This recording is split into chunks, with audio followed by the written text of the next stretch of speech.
This is not a drill. This is, in fact, the real thing. Hello, everybody. Welcome to another edition of In Pit Lane, a brand new series of In Pit Lane, celebrating our 21st year on air. Well, is online really on air? Because that's where we are now. We're exclusively online via the In Pit Lane YouTube channel. You might even be watching us on Facebook, and who knows where else we'll pop up in the wonderful world of the internets. Now, coming up a little bit later on in the program, coming up this weekend down at Phillip Island is the Shannons Nationals, and we're going to be previewing that a little bit later on in the program as well. And in fact, we're also going to be having a look at the future of our sport, and one of our guests tonight is the CAMS Manager of Motorsport Events. He is Michael Smith. But also joining us tonight, look, as we're going online, we thought we'd sort of change things up a little bit, just fiddle around, just not too much, just a little bit. Don't panic, just a little bit. We thought we'd fiddle around with the format, and every week we're going to be joined by a co-host, and tonight's sort of an Andy Richter to my Conan O'Brien, or a Bert Newton to my Don Lane. Although I think tonight is probably Denise Drysdale to my Ernie Siegley. Ladies and gentlemen, Mr. Dave Stillwell. Dave, welcome to the program. Welcome to your program as well. I'm looking forward to being the B2 to your B1. Thank you very much. Second banana, well, that is a traditional term in the world of television. It is. Second banana. Mike, you're not a second banana, you are officially the guest. I'm the guest. I'm not a B3, I'm a guest. You are the guest, yes. You're the one who's going to be viciously interrogated by both Dave and I a little bit later on in the program, and possibly by the viewers at home if I can get the YouTube chat up and working. We had so much trouble with that last week, and it looks like we're going to have the same trouble with it again this week. What we won't have trouble with, however, is hopefully the EVS. Yes, the dreaded EVS, and when I'm going to say the magic words, and Dunham in there is going to press a button which will bring up this week's In Pit Lane Motorsport News. The Sandown 500 is only 2 weeks away, and it's retro round. Nissan are the latest team to unveil their look for the weekend with a tribute to some major international Nissan racing history. The cars of Rick and Todd Kelly are based on the famous BRE Datsun liveries of the US Trans Am series of the early 1970s, while the car of Michael Caruso tips a chapeau to the Calsonic-sponsored cars of the Japanese touring car and Super GT series. The Sandown lead-up to Bathurst is always an important race, and one that Caruso always looks forward to. Yeah, the circuit itself is really one of the classic tracks that we go to. It's long straights, sharp corners, and a short lap around there, but particularly a lap that everybody can see from the side of the track. We have an issue. I don't know what the issue is, but apparently we have an issue. When I find out what the issue is, I'll let you know at home. But right now, look, I think probably the technology has failed somewhere along the track. There is no technology at the moment between myself and my guests. So, look, at some stage we are going to get around on the news, hopefully, to our Formula One report. But let's talk about it now anyway. Now, will we have to take a grid penalty for changing out the unit in the control room? Yes. Or we're going to have a chat and see whether we go with Ferrari or with Mercedes for engine supply in the control room for 2018. No, I think the control room is currently run by Honda at the moment. So okay. I think we're in real trouble.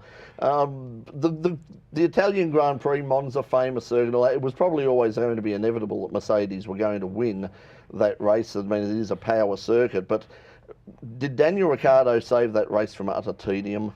I think we'd agree that he saved both the race and qualifying from utter tedium. If you watch some of the Channel 4 clips where he ducked into the Mercedes garage with a camera during the rain break. But of course, after that qualifying session, thrown up in the air massively, starting from 16th as a result of both the qualifying and those stupid engine power unit motor.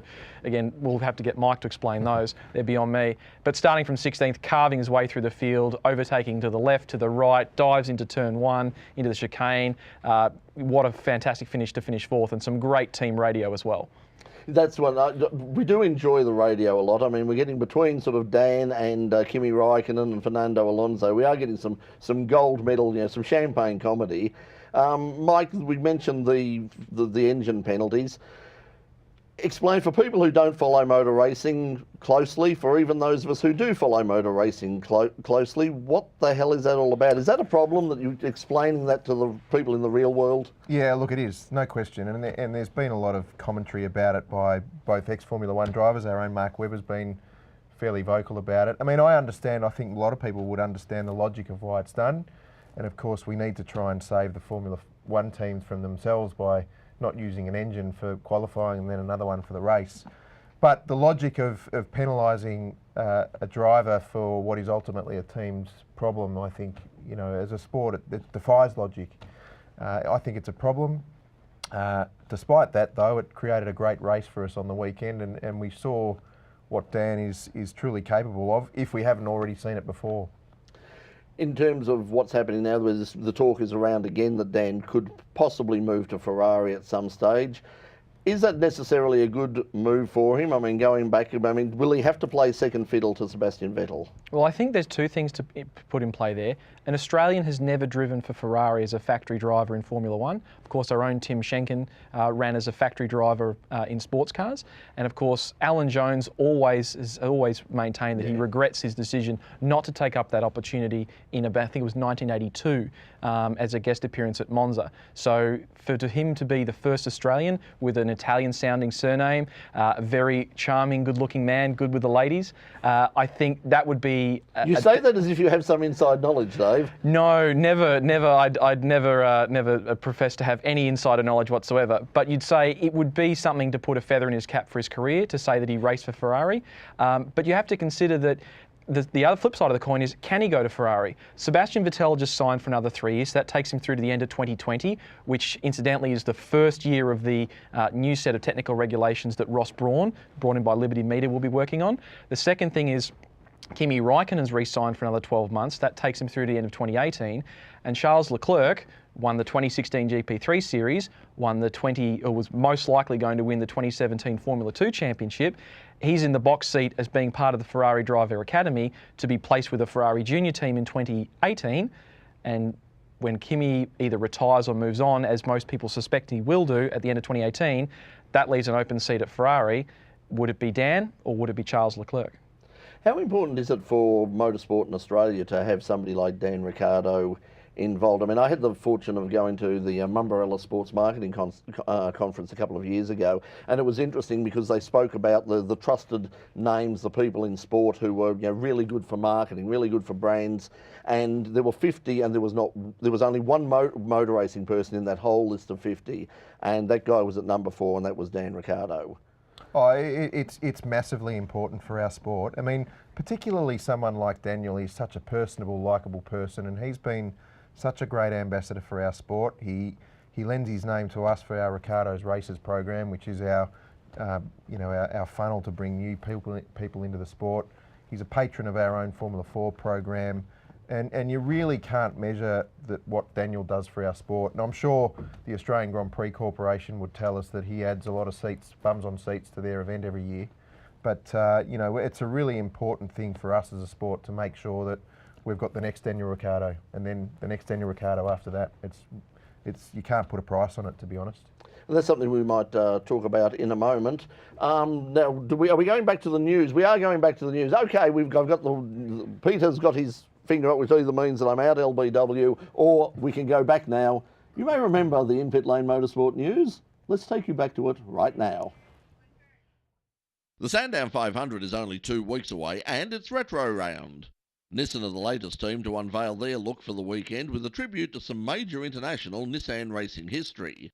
The cars of Rick and Todd Kelly are based on the famous BRE Datsun liveries of the US Trans Am series of the early 1970s, while the car of Michael Caruso tips a chapeau to the Calsonic-sponsored cars of the Japanese touring car and Super GT series.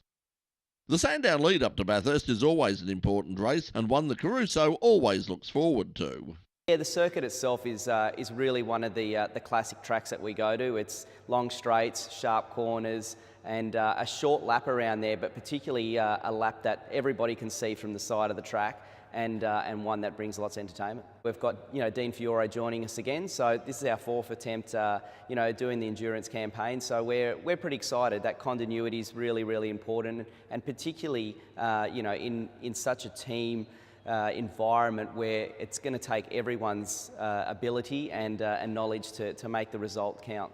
Lewis Hamilton has hit the front in the battle for this year's World Championship with an all-the-way victory in last Sunday's Italian Grand Prix at Monza.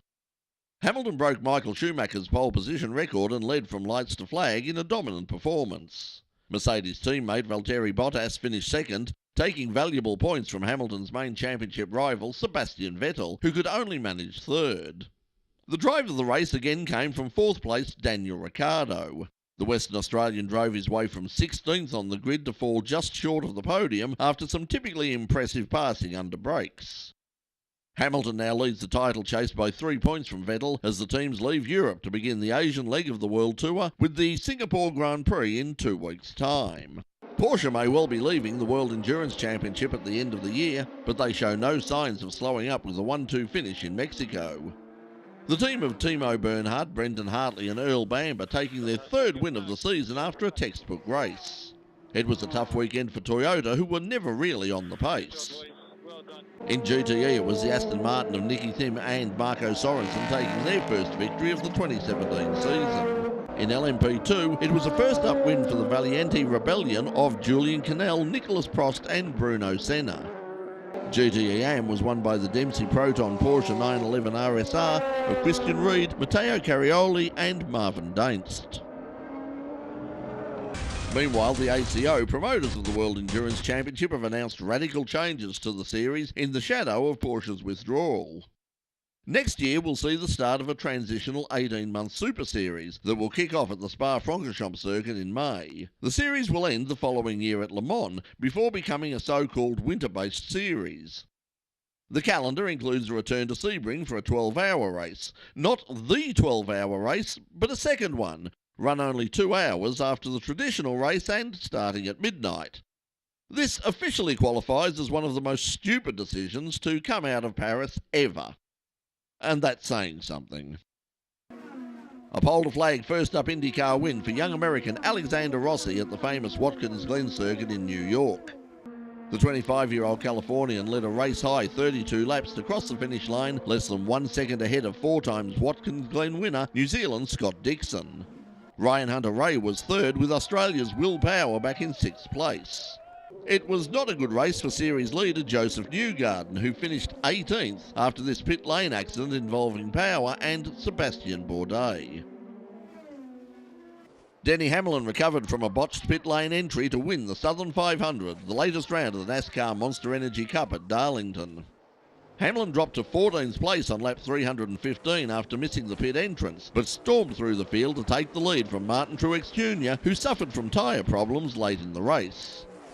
Hamlin beat Joe Gibbs Racing Toyota teammate Kyle Busch to the finish line by 2.5 seconds, with Kurt Busch in a Ford in 3rd.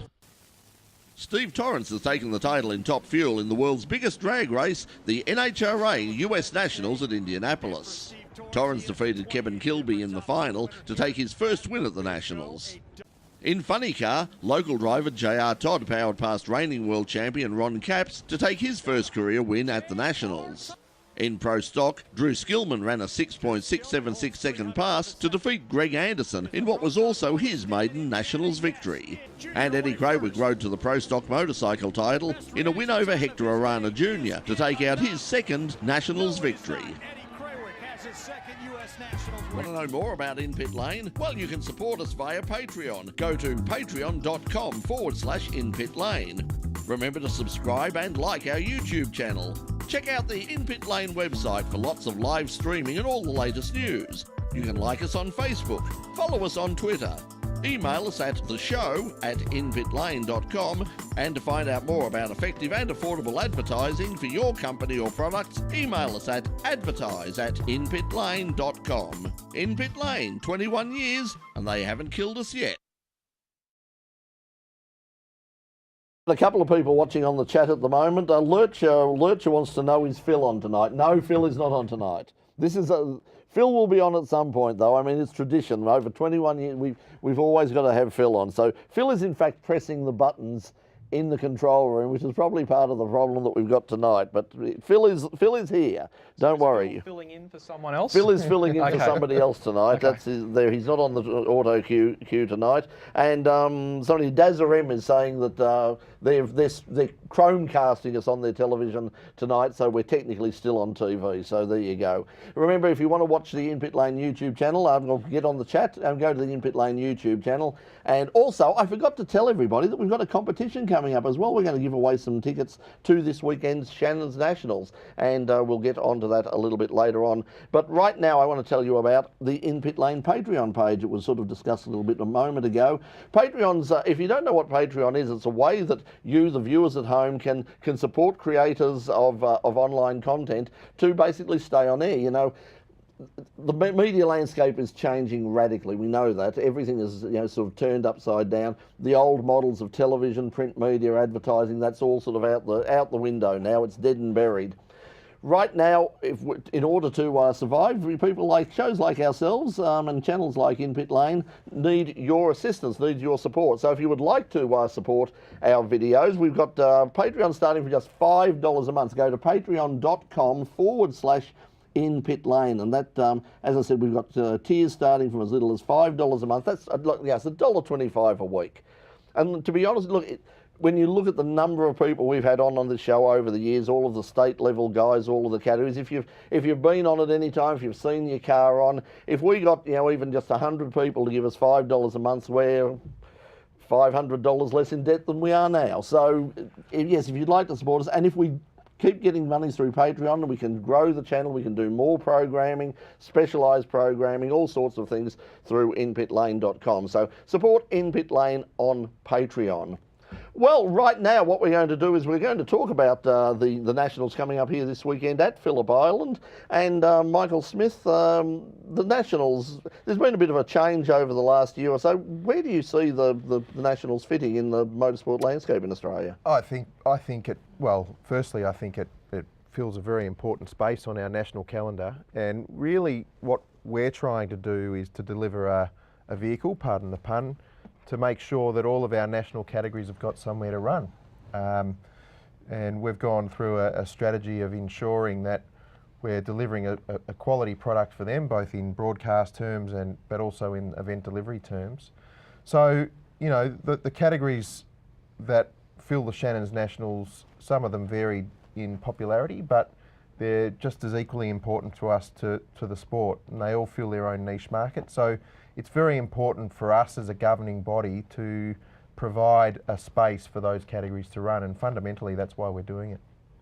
Dave, where do you think it fits in as a competitor in sort of grassroots motorsport and in, you know, going up? Is it important to have something like the Shannons Nationals, or could we sort of do away with that middle tier and just sort of concentrate on trying to lift the standard of our state rounds? Well, I think that's probably a two-parted question, in the sense that state level or state championship level racing tends to be more focused on, essentially it's a customer service. It's a bunch of competitor clubs that put together events, and those programs are already jam-packed with the state level categories, which are, you know, just that next step up from a grassroots category of sprints and driver training, etc. I think the Shannons Nationals, as Mike said, does fill a very important space. You know, it grew out of what was essentially the Pro Car series that was very well supported. That's the birthplace of Nations Cup and the GT Championship, which of course has now gone from strength to strength. But I think the key to the Shannons Nationals is providing a category, regardless of whether it's customer focused. Again, we've got great support from Porsche with the GT3 Cup Challenge, great support from the older or the lower specification cars in GT Trophy, with both the older GT3 cars and GT4 cars. Again, predominantly gentleman racer, amateur racer, and of course we've got the prototype sports, of course, Radicals, West stores. Again, focusing on customer. They look great. They do look spectacular. And if you want a great story about sports racing cars, I'll quick plug for the Dinner with Racers podcast that you can find on the internet. There's a great story about the world's most expensive sports racing car developed by Level 5, which I believe that car was built off a West design, and it's now somewhere in Australia. So a quick plug for that program. But it also provides a good place to race for driver development categories. Of course, Mike's obviously said that we've seen a bunch of racing from the Australian Formula Ford category at a couple of Shannons Nationals meetings. A great stepping stone from drivers out of karts, and of course their next logical step from there is into Formula 4, which of course CAMS has been behind as a pathway of driver development both locally and internationally. I guess those are categories that are looking for something that's a little bit more professional and a little bit more structured in terms of the delivery of both the event and of any marketing and promotional activity. I guess they're looking for a step above a state level event. You mentioned marketing and promotional activity. It's been sort of a bugbear of mine with the Shannons Nationals for a while. Is it's at times, like state racing, it's the best kept secret in town. I mean, in terms of Stop telling everyone about it. Well, I have actually had that happen I'll have over to the park years. further away from the control tower. I have had that from actually some of the people involved in running it, saying like, why the hell do you talk about this on the, this is, it's almost something they want to keep to themselves. Surely, is it important? Is it still important that we get people to come through the gates and to watch motorsport happening live? And can you see a situation where we could do something like they've done very, very successfully with the World Series by Renault, in that they've basically thrown the gates open. If you want to go into the paddock, into the pits, you pay 10, 15 euro or whatever. But otherwise, it's just they throw the gates open and it's come along, have a day out, see some motorsport, and you never know. Somebody brings their kids along who normally wouldn't go, and it might, Dad, I want to do that. Look, I can assure you from a CAM's point of view, Brett, we're very keen to promote the Shannons. I mean, of course, we have our own commercial partners and we want to make sure that they get good value out of their investment in the Shannons Nationals. But equally, and you mentioned the World Series by Renault, I mean, we open our gates to all CAM's members, and this is a property that's owned by the CAM's members, and we want them to be true racing events. I mean, some of the higher profile events around the country are entertainment events, and they have all sorts of things going on around the motor racing itself, but we want Shannons Nationals to be engaging, we want them to be accessible. So from our point of view, we want to make sure that as many people know about it as possible. It promotes our sport, it promotes the categories within that, and it also promotes our sponsors. So coming up this weekend down at Phillip Island, what are people going to see if people head down the Bass Highway? What's on offer? Well, we've got the Kumo series, which of course has been a terrific series. I guess the third level or the third tier of the V8 Supercar series. We've got GT Trophy, which David talked about before, and some terrific cars racing in that series. We have the GT3 Challenge, which is the last round of their series, and young Aaron Love and Brenton Grove have done a terrific job in that category, and so that'll come to its conclusion on Saturday afternoon. And then we have the Sports Prototype Series as well. So we've got a pretty good program for this weekend, and we're just hoping that Phillip Island turns the sunshine on for us. Phillip Island, sunshine? No, never any question. You'll always get beautiful weather at Phillip Island. Absolutely. And don't forget the production cars. Yeah, if you're a And penguin. the production cars, I'm sorry, of course. Yes, they've got a race. I think it's on is it Saturday or Sunday this time, because sometimes they Great have Southern Saturday. 4 hour, I believe. Yes, Yeah, on the 4 hour race. So what's your role, Michael, at CAMS in terms of manager of motorsport events? Where does that fit in? I mean, apart from the Shannons Nationals and your responsibility to that, what are your other roles? I run the Australian Formula 4 Championship, which of course is a property that's owned and promoted by CAMS, the Shannons Nationals, but also more recently this year we've brought on board the Australian Rally Championship and the Australian Off-Road Championship. So I oversee all of those properties for CAMS. Yeah. So in terms of the of things like the Australian Rally Championship, I mean, and also Australian, particularly the Off-Road Championship, there's been sort of some turmoil in both those, particularly off-road. Yep. Where do we sit on that at the moment in terms of trying to get back the stakeholders that have been sort of pushed aside, or they feel they've been pushed aside? Yeah, they do, and I think we've got a lot of work to do there, Brett, to be honest. I mean, I'm looking after the Australian Championship, and not so much I leave that up to other people in the organisation. But from a championship point of view, I mean, really what we're trying to do across all these properties is to deliver championships that people want to be involved in. We don't necessarily need to get a commercial return out of these. Obviously, we need to make sure that they wash their own face, but we run them for the sport, and we want to make sure that we're delivering championships that our competitors want to be a part of, our officials want to be part of, and sponsors want to be a part of. Now, as I said, we've got to give away some tickets if you would like to head down to the Shannons Nationals on the weekend. Now, to do this, you've got to go to the In-Pit Lane, inpitlane.com. Also, I think I've put something up on Twitter as well, and there'll be something up on Facebook tomorrow. But we've got a question, and it's a who am I? It's a who am I question. So, and don't be too quick in answering this, but just think about this. You'd be able to figure this out. I'm channeling my inner Glen Ridge now. Who am I? I am a second-generation racing driver, the son of a Bathurst winner, although I never won the race myself. I am a two-time Australian Touring Car Championship winner. I once ran my own V8 touring car team and was a guest on the very first episode of In-Pit Lane back in 1996. Who am I? If you think you know who that person is, Give us that answer. Now, of course, you've got to be in Melbourne probably, unless, of course, you want to fly. If you're watching in Los Angeles or something and you want to fly over for the Shannons Nationals, well, first of all, you're a legend. But secondly, it's probably, being a touch extravagant. However, if you live in Melbourne and you want to head down on the weekend, we've got some tickets to give away. Just the first 4 people who answer that correctly will get double passes to this weekend's action at the Shannons Nationals. Let's go back to sort of a broader look at the future of motorsport.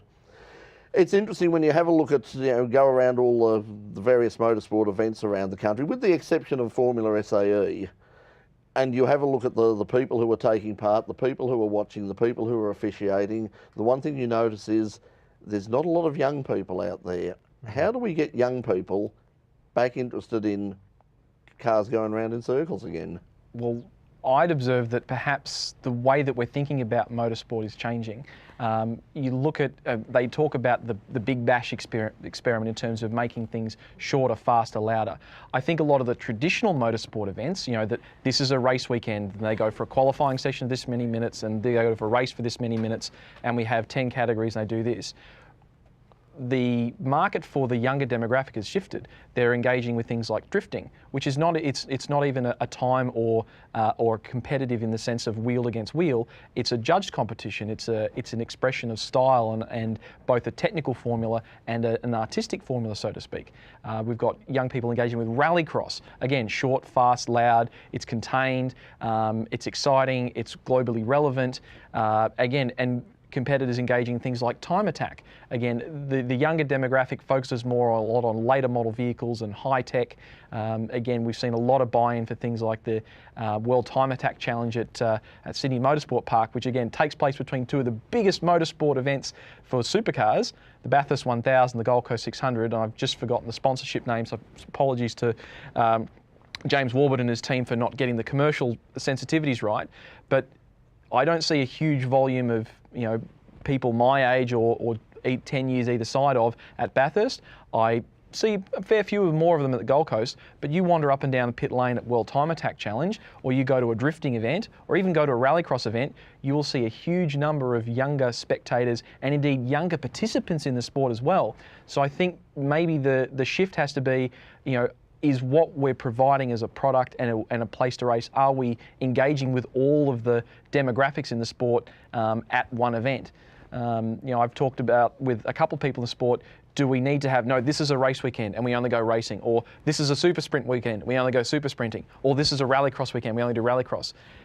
Can we have cross-discipline weekends to try to introduce people from different demographics to different parts of sport? We certainly used to. I mean, back at Calder, I remember going to meetings at Calder back when I was a kid, where they would have rallycross, drag racing, and circuit racing all in the one meeting. Yeah, but I don't disagree at all with what David says. But interestingly, I'll make a couple of observations. The first one is we've gone through quite a significant amount of licence growth in terms of the sport, and that's more the participation licences, so that the licences that enables you to do super sprints and hill climbs and things like that. We've seen quite and of course your Ricciardo's Races program has been very successful as well, so targeting younger competitors. We've seen quite significant growth over the last 5 years, which has been really pleasing for us. But the other thing, which is probably a little bit ironic, is one of the fastest areas of our sport in terms of growth is actually historic racing. Yeah. And so, I don't think, whilst I agree with what you're saying, we need to make sure that we're not discounting this other section of the community, which is continuing to take a huge interest and make a big investment in our sport. What do you think is the role of new technology? I mean, I mentioned during talking about the Patreon thing, we're now moving away from television. I mean, if you have a look at the figures, the free-to-air television viewership all over the world is plummeting, particularly people under 25. In the United States, it's less than a quarter of people under 25 regularly watch free-to-air television now. It's just off their radar completely. You're streaming the Nationals, yep. And that's expanding that to an international audience. Is that something that you're looking a lot more at? In fact, we're exploring that quite heavily, particularly for the Shannons Nationals next year. I mean, it's interesting, and we could talk about media consumption for 2 or 3 hours, I'm sure. But on the one hand, we've got a lot of our sponsors saying, well, they still want the traditional media, they want the free-to-air television coverage. On the other hand, what people are consuming is actually the live stream, and our numbers for the Shannons Nationals in terms of the live streaming is quite phenomenal. So we're looking at really investing more in the live streaming technology for next year. And focusing on that more as distinct from the free-to-air or traditional media outlets. That's something that we found with our coverage of Formula SAE, which incidentally will be happening again this year.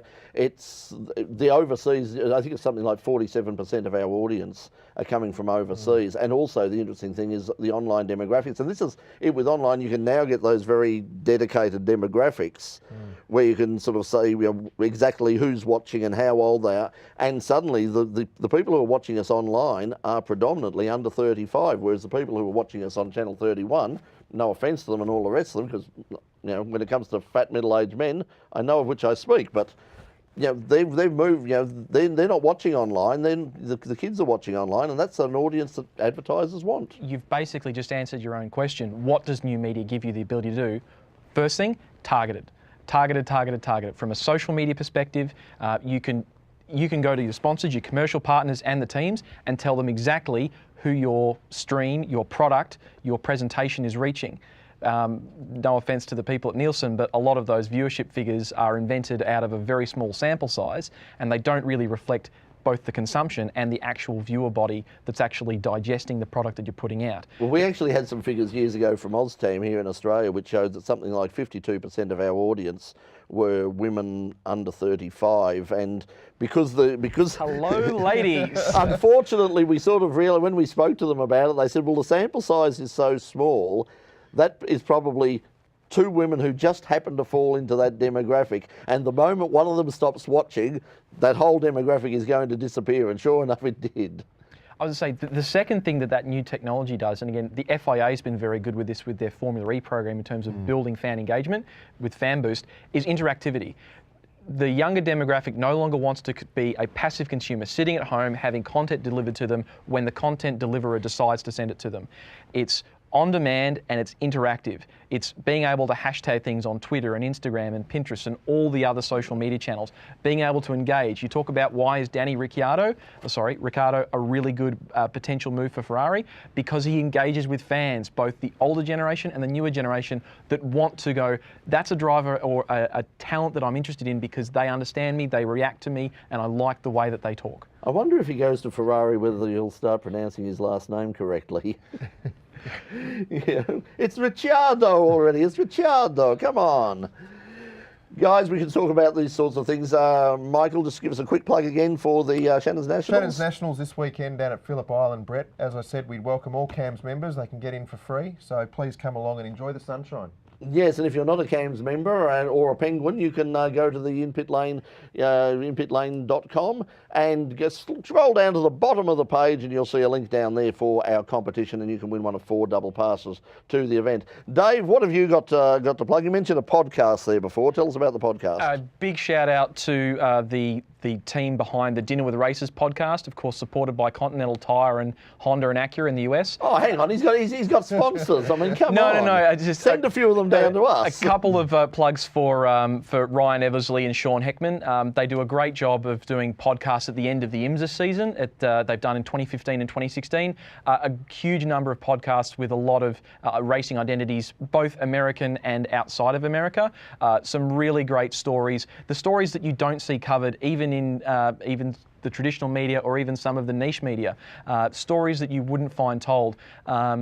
Some of the podcasts are really great listening to, particularly if you're taking the long drive down the South Gippsland Freeway to Phillip Island for the Shannons Nationals. Yes, it is a long drive too. Perfect time frame from Melbourne CBD. If you need something to fill an hour and a half to 2 hours in the car, highly recommend Ryan Eversley and Sean Heckman's Dinner with Races. Okay, we'll be sending them the bill a little bit later. That's all right. My invoice is in the mail. Thank you very much. Guys, thanks for joining us. Thanks for having us. Now, to you at home, you might have seen if you tuned in at the start of the program, we're dedicating tonight's program to a very good friend of InPit Lane over the years. He is Don Kinsey. Don unfortunately passed away last week. The voice, and boy, what a voice, of historic racing certainly in the state of Victoria, probably in Australia. If you ever went to the Australian Grand Prix, every time the historic cars came out, the voice, that magic voice you heard, was the voice of Don Kinsey. He was probably the last of the great radio people of the 1950s, a contemporary of Sir Eric Pearce, John Eden, Jeff Mannion, Peter James, all of those people, just legendary Australian radio voices. Don was probably on this program at least a dozen times over the past 20 years, probably more. Just an absolute gentleman. Just his insight, his knowledge of historic motorsport was just beyond compare. He's going to be his voice, his talent, his passion will be very, very sorely missed. If you would like to if you're a friend of Don's, and you would like to pay your respect, his memorial service is at the Eltham Community Centre. That's at 801 Main Road, Eltham, this Thursday, September the 7th, commencing at 10 a.m. I'm sure there'll be a very, very big turnout, for that. So to all the friends and family of Don Kinsey, our most sincere condolences. We're going to miss him a lot. Great guy. Now, coming up next week on the program, we're going to be joined by Lucy Slade from the, speaking of podcast, Lucy is the host of the Helmets Off podcast. We're going to be previewing the Sandown 500. That's next week on the program, Tuesday night, 9 o'clock, live on YouTube. But right now, we're going to take you out with some music. Tom Dockray was on the program last year, and if you'd like to see Tom gigging around, well, you can't. Not unless, of course, you go to Europe, because that's where he's relocated himself to now, to Denmark. So Benny Simonson, if you're watching, Benny, you can check out for Tom Dockray. He's on Instagram too, at Tom Dockray Music, so you can check him out on Instagram. But right now he's going to take us out with a song called Low Down Coltrane Blues. So from all of us here at In Pit Lane, until we see you next week, it's a very good night, and here's Tom Dockray and Low Down Coltrane Blues. Good night.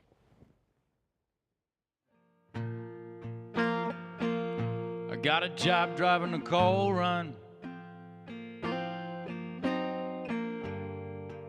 from the Hunter Valley to the ships at sea.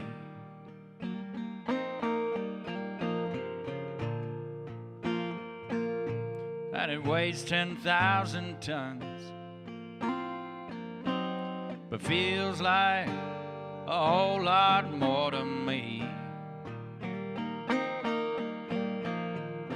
My daughter looks me in the eyes and asks me, Daddy, can you tell me what it is you do? I say, honey, I'm a driver, I'm not a bad guy.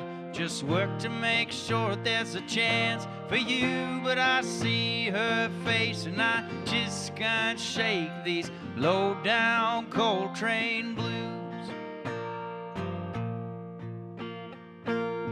We used to swim in the river deep, before the coal man came up this way.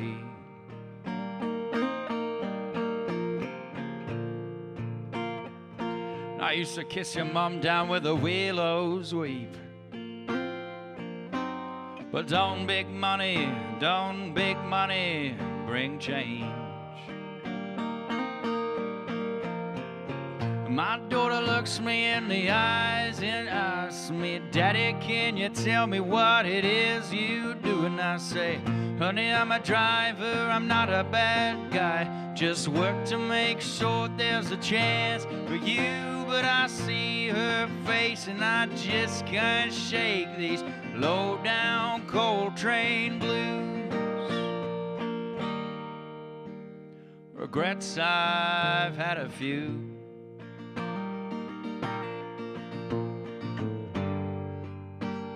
but what else was I to do?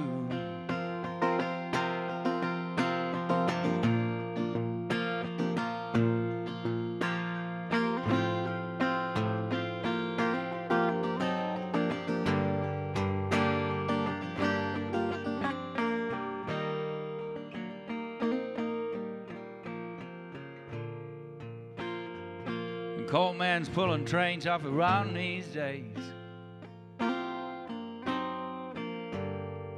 Says it's something about China's slowing game.